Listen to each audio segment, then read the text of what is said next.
You and I have no control over 90 to 95% of our actions.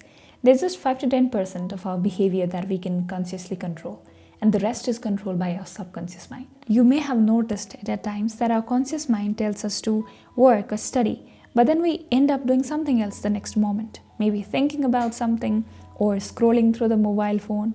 You may have also noticed that at times we want to break a relationship, but then we end up going back to the same person. At times we do not want to be rude with somebody, but then we end up in an argument, talking in a very bad way to somebody, and then we later regret doing that.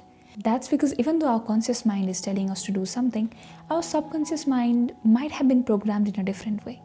And our conscious mind is very weak in front of the subconscious mind. If you want to understand how the subconscious mind exactly works and how we can reprogram it to fix our actions, watch this video till the end and give me the next 5 minutes of your life. Let's get started. Let's have a look at this picture of an iceberg to better understand our conscious and subconscious mind. The part of the iceberg that is above the water is our conscious mind. We think that this part is all we have, but a very big portion of our mind is hidden under the water. That's the subconscious mind.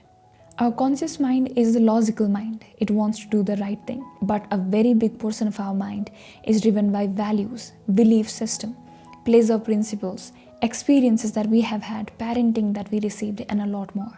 And that actually controls 95% of our actions in general. So now the question is, if subconscious mind controls almost everything that we do, how do we manipulate the subconscious mind to take the right actions? The first technique to do that is to let go of the beliefs that we do not want to turn into reality.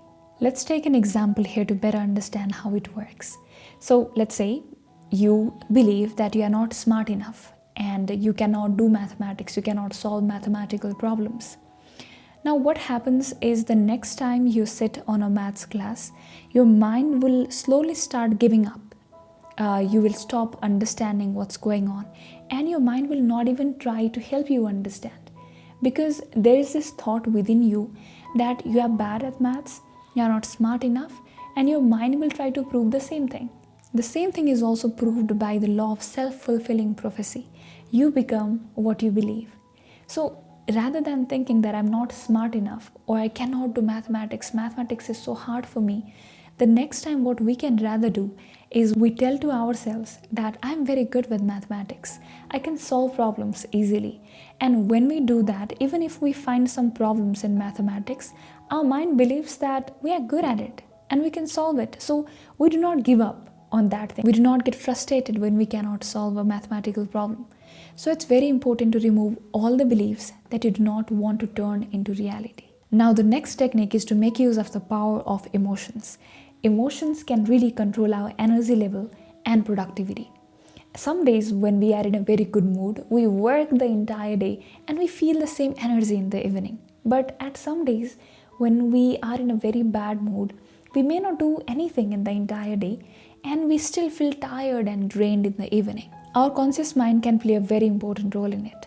We can use our conscious thoughts and words to make our subconscious mind believe that we actually feel good. Remember the dialogue from the movie 3 Idiots? We says, all is well, all is well. That's what we need to say to our subconscious mind. We need to repeat things like, it's a beautiful day, I feel really good, I'm so happy.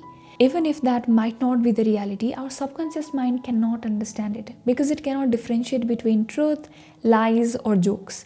Everything that is said repeatedly to our mind goes on to our subconscious mind, and once it is set, it is the reality for our subconscious mind. Moving on, the third technique is the technique of clear mental images. Creating mental images is the best way to help our subconscious mind understand what we actually want. If you are looking forward to have a very good habits, maybe a very good lifestyle, then you can imagine yourself waking up, reading books in the morning, probably exercising. You can imagine yourself listening to the crazy music and exercising, running in the treadmill or lifting a dumbbell probably. Then you can imagine yourself going to the office full of energy, meeting wonderful people there, working really hard, coming back home, spending time with your family, playing around, laughing. If that's what a perfect day looks like for you, start by creating very clear mental images of all these things.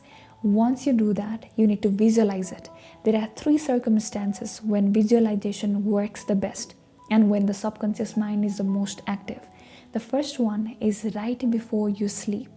When you go to bed and when you are slowly falling asleep, your subconscious mind gets very active. That's when you can visualize these things repeatedly. The second circumstance is once you wake up. Right after you wake up, you can again visualize the same thing. The third circumstance is during meditation. When you are meditating, your subconscious mind is really active and it's easy to set things in our subconscious mind.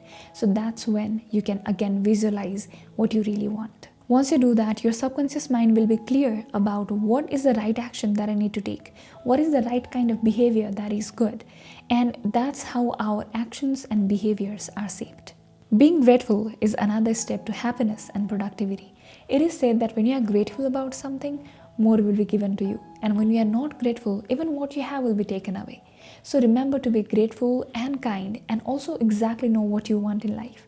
That's all for today's video, but stay connected with me by subscribing to the channel, and I'll see you in another informative video. Bye-bye.